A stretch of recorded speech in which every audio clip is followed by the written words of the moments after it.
Սաղորը խոսել է, որ մենք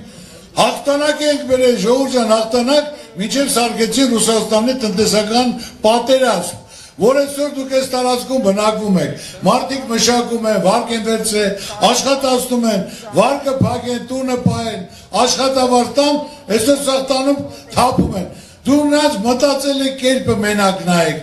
ժողովրդյան ծաղիկը վեկալ եք, տարեք ձեր հարազատներին նվիրեք,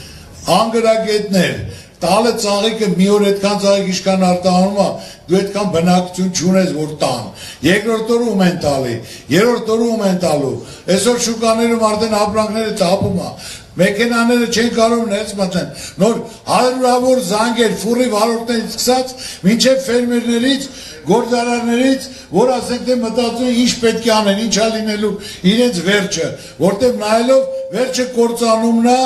սննկացումն է, էլ չգիտեն դատակից ոնց են դուրս գալու։